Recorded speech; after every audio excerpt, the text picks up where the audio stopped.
Hi guys, welcome back with me again in this channel. So on today's tutorial, I'm going to show you the Alight Motion 4K quality tutorial. So if you want to make your videos to look crystal clear and professional, here I'm going to show you the 4K Ultra HD quality edits right inside Alight Motion.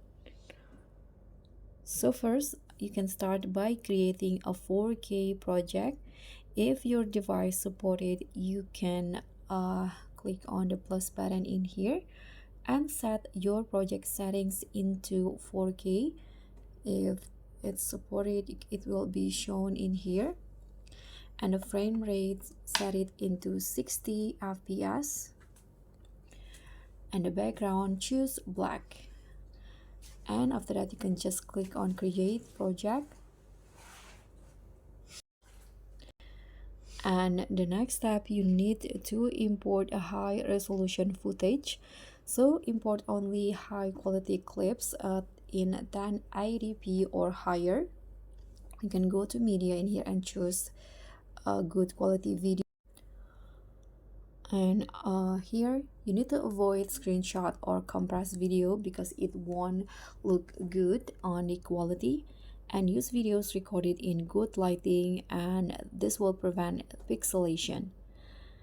And now to enhance visual sharpness, you can select your videos, go to effects, add effects, and find the sharpen effects from here, this one. So it will enhance detail in the layer by increasing the contrast. Click on the plus button in here. Okay. And next, for the color grading, you can also do it for 4K look. You can just go to the color and light and set the curves, hue, and saturation.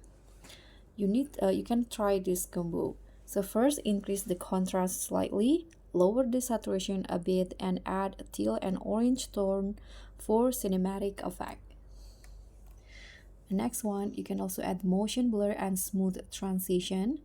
So you can go to click on a clip first, go to effects, find blur, and find motion blur, this one, and adjust the intensity for realistic camera movement. And last step, you can export in 4K quality. So when you want to export your videos in here, you can click on the arrow up in here and set the quality into 4K if your device support it. So that's how you can create a 4K HD quality video in Alight Motion. If this helped, drop a like, subscribe, and also click on the thanks. I'll see you all on the next tutorials. Bye!